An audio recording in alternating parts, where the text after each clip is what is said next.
Hello everyone, I am a faculty in Educatory Institute. बेटा आप सब लोगों के 2021 में जो बोर्ड के एग्ज़ाम्स होंगे उसमें से केमिस्ट्री का एक बहुत इम्पॉर्टेंट टॉपिक है सॉल्यूशन। जो सेकंड चैप्टर है आपकी एनसीईआरटी की बुक्स में वो मैं आज आपके साथ डिस्कस करने जा रही हूँ। सॉल्यूशन में इस वीडियो में मैं आपको थोड़ा सा बेसिक्स बताऊंगी कि एक्चुअली में सॉल्यूशन होता क्या है और कितने टाइप के हम सॉल्यूशंस बना सकते हैं। जैसे अगर मैं इसका थोड़ा सा आप लोगों को इंट्रोडक्शन दूं तो अगर हम अपनी डेली लाइफ्स में देखें तो हम बहुत सारी चीज़ों के आसपास आते हैं जो दो तरह से क्लासीफाई कर सकते हैं, प्योर सब्सटेंस और मिक्सचर। प्योर सब्सटेंस क्या होते हैं? जिनके अंदर एक ही तरह के पार्टिकल्स प्रेजेंट होते हैं, और मिक्सचर जिनके अंदर एक से ज़्यादा टाइप के पार्टिकल्स प्रेजेंट हो। एग्जाम्पल के तौर पर प्योर सब्सटेंस है जैसे कि ऑक्सीजन, वाटर, नाइट्रोजन, अमोनिया, इनके अंदर एक ही तरह के पार्टिकल्स प्रेजेंट होते हैं, तो इसको हम प्योर सब्सटेंस बोल देते हैं। मिक्सचर जिनके अंदर एक से ज़्यादा टाइप के पार्टिकल्स हों, जैसे एयर के अंदर nitrogen, oxygen, carbon dioxide, water, बहुत तरह के पार्टिकल्स प्रेजेंट होते हैं। ब्रास के अंदर दो तरह के पार्टिकल्स हैं, कॉपर के पार्टिकल्स हैं और जिंक के पार्टिकल्स हैं। अगर एक ही तरह के होते तब हम उसको प्योर सब्सटेंस बोलते हैं, लेकिन यहाँ पे दो तरह के पार्टिकल्स हैं, कॉपर और जिंक, इसी वजह से हम ब्रास को मिक्सचर बोल रहे हैं। जैसे जर्मन सिल्वर की बात करें तो जर्मन सिल्वर के अंदर कॉपर होता है, जिंक होता है, निकल। ब्रॉन्ज के अंदर कॉपर और टिन। तो एक से ज़्यादा तरीके के अगर पार्टिकल्स या फिर एक से ज़्यादा तरीके के एलिमेंट्स अगर प्रेजेंट होंगे तो उसको हम लोग क्या बोल देते हैं बेटा? मिक्सचर।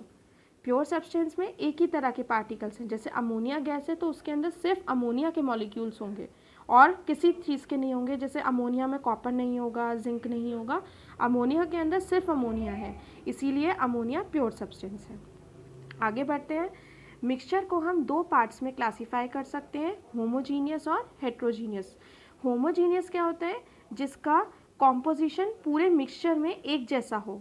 फॉर एग्जाम्पल, जैसे मैं पानी में अगर नमक को ऐड करती हूँ तो ऊपर एक फर्स्ट सिप में पानी का जो नमक वाले पानी का जो टेस्ट होगा फर्स्ट सिप और लास्ट सिप पे बिल्कुल सेम होगा। इसका मतलब है एक जैसा कॉम्पोजिशन रहा होगा जिसकी वजह से उसके टेस्ट में कोई डिफरेंस नहीं आ रहा। चाहे हम शुगर की बात करें, शुगर सॉल्यूशन और सॉल्ट सॉल्यूशन।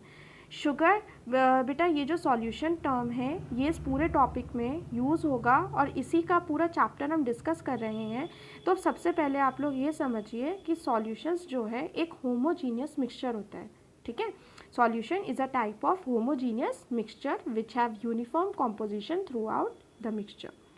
इसके बाद हेट्रोजीनियस की बात करें तो हेट्रोजीनियस में जैसे पानी में अगर मैं ऑयल डाल देती हूँ या पानी के अंदर मिट्टी डाल देती हूँ तो यूनिफॉर्म कॉम्पोजिशन नहीं होगा। ऑयल पानी की सरफेस पे फ्लो करेगा और जो मिट्टी है वो नीचे बैठ जाएगी, तो ऊपर से नीचे तक एक जैसा कॉम्पोजिशन रहेगा, जिसकी वजह से हम मिक्सचर को हेट्रोजीनियस मिक्सचर बोल देते हैं। लेकिन solution is a type of homogeneous mixture. इसके बाद इस चैप्टर में हम लोग पर्टिकुलरली जो स्टडी करेंगे वो हम लिक्विड सॉल्यूशन और उसकी प्रॉपर्टीज़ के बारे में स्टडी करेंगे, liquid solution and their properties. इसके बाद बेटा सॉल्यूशन एक होमोजीनियस मिक्सचर है जिसके अंदर एक से ज़्यादा तरीके के सब्सटेंसेस हैं, लेकिन टू और मोर सब्सटेंसेस, लेकिन उनकी लिमिट एक सर्टेन लिमिट तक रहती है। मतलब अगर हम एक लिमिट से ज़्यादा कंपोनेंट्स को सॉल्यूशन बनाने में ऐड करेंगे, ठीक है, तो वो सॉल्यूशन नहीं कहेगा। उस लिमिट को हम लोग बोल देते हैं limit of solubility. The limit is known age limit of solubility, ठीक है। तो सॉल्यूशन एक होमोजीनियस मिक्सचर है जिसे पीछे डिस्कस करा था, जिसके अंदर एक से ज़्यादा सब्सटेंसेस हैं और उनकी लिमिट एक सर्टेन रहेगी। मतलब एक लिमिट से ज़्यादा अगर हम उसको मिक्स करेंगे तो वो सॉल्यूशन नहीं बनाएगा। जैसे मैंने मेंशन कर दिया कि लिमिट ऑफ सॉल्युबिलिटी क्या है, तो maximum amount of solute that can be dissolve in a solvent eight specified temperature and pressure. Solute और सॉल्वेंट टर्म्स अभी मैं आगे यूज़ करूँगी, तो बस आप अभी इतना समझिए कि सॉल्यूट और सॉल्वेंट जो है वो सॉल्यूशन को मिलकर बनाते हैं। जो सब्सटेंस हम बोल रहे हैं वो नॉन रिएक्टिव होगा, मतलब जो सब्सटेंसेस सॉल्यूशन को फॉर्म कर रहे हैं वो कोई केमिकल रिएक्शन शो नहीं करेंगे। इसके बाद बेटा, अगर मैं जो सॉल्यूशन को बनाता है उसको हम लोग बोलते हैं कंपोनेंट्स ऑफ सॉल्यूशन। ठीक है, सॉल्यूशन के अंदर कितने कंपोनेंट्स हैं उस बेसिस पे अगर हम सॉल्यूशन को बोलें तो 3 तरह के सॉल्यूशंस प्रेजेंट होते हैं, binary, ternary, quaternary. Binary solution के अंदर 2 कंपोनेंट्स प्रेजेंट होते हैं। टर्नरी, जिसको हम टर्शरी भी बोल सकते हैं, उसके अंदर 3 कंपोनेंट्स प्रेजेंट होते हैं। क्वाटर्नरी के अंदर नाम से ही समझ आ रहा है 4 कंपोनेंट्स प्रेजेंट हैं। अगर हम बाइनरी सॉल्यूशन की बात करें तो बाइनरी सॉल्यूशन के अंदर 2 कंपोनेंट्स हैं, सॉल्यूट एंड सॉल्वेंट। सॉल्यूट क्या होते हैं, जो कम अमाउंट में प्रेजेंट होता है, और सॉल्वेंट जो ज़्यादा अमाउंट में प्रेजेंट हो। ठीक है, और सॉल्यूट और सॉल्वेंट 2 सब्सटेंसेस हैं, इसीलिए इन दोनों ने मिलकर क्या बनाया, बाइनरी सॉल्यूशन। अभी ऊपर देखा था बाइनरी के अंदर 2 कंपोनेंट्स। इसके बाद बेटा, सॉल्यूट को अगर मैं थोड़े कम शब्दों में अगर मैं बताऊं तो जैसे पानी में अगर मैं शुगर को डिज़ोल्व करती हूँ तो पानी इस केस में पानी सॉल्वेंट का काम कर रहा है और शुगर सॉल्यूट का, दोनों मिलकर सॉल्यूशन बनाते हैं। अगर हम बात करें सॉल्वेंट और शुगर की तो आप देख सकते हैं पानी ज़्यादा अमाउंट में है तो वो सॉल्वेंट होगा, क्योंकि सॉल्वेंट क्या होता है, जो लार्जर क्वांटिटी में हो, और सॉल्यूट कम क्वांटिटी में। तो मैंने 1 टेबल स्पून शुगर डाला है और पानी पूरा बीकर भर के लिया है, तो पानी ज़्यादा है, that's why water is solvent and sugar is solute. इसके बाद नेक्स्ट आता है कि अगर कोई सॉल्यूशन फॉर्म होता है तो उस सॉल्यूशन की जो फिज़िकल स्टेट है, सॉल्यूशन की जो फिज़िकल स्टेट है वो सॉल्वेंट डिसाइड करता है। अगर सॉल्वेंट जो ज़्यादा अमाउंट में है, अगर वो लिक्विड फॉर्म में है तो सॉल्यूशन की ओवरऑल स्टेट जो होगी वो लिक्विड होगी। अगर सॉल्वेंट जो ज़्यादा अमाउंट में है वो गैसियस है, गैसेस हैं, तो जो सॉल्यूशन की ओवरऑल स्टेट होगी वो गैस होगी। और सॉल्वेंट अगर सॉलिड फॉर्म में है तो overall solution will be a solid solution. इसको मैंने इस तरह एक टेबल की फॉर्म में एक्सप्लेन किया है। अगर हम सॉल्यूट और सॉल्वेंट की फिजिकल स्टेट्स देखें तो सॉल्यूशन 3 तरह के हम लोग पढ़ेंगे, gaseous solution, liquid solution and thirdly solid solution.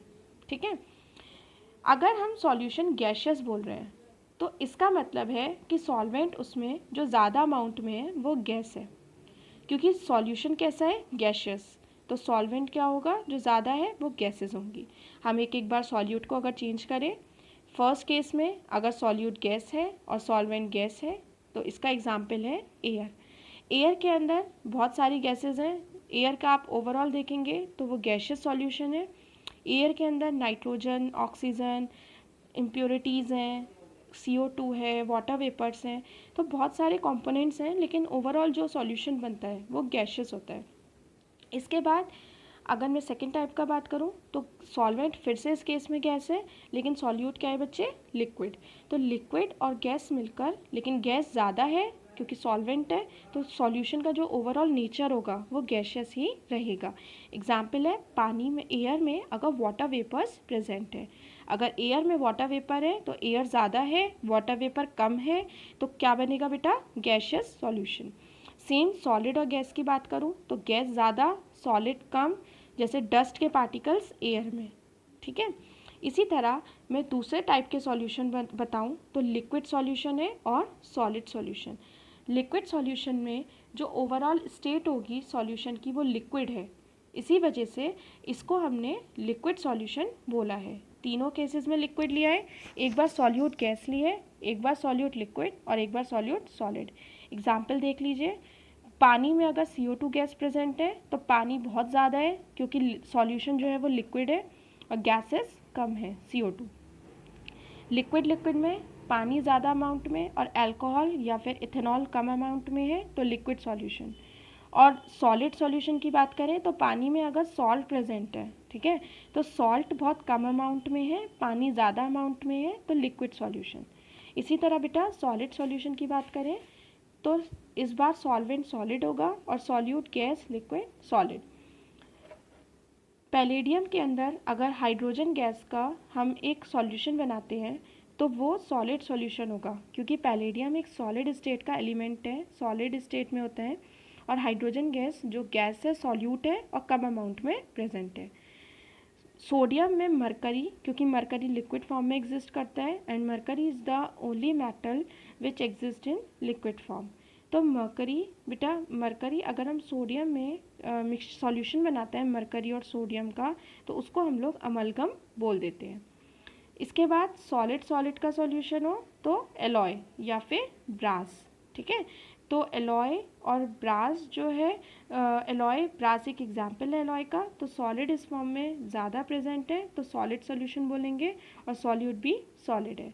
तो इस टॉपिक में आज हमने टाइप्स ऑफ सॉल्यूशन तक पढ़ा है।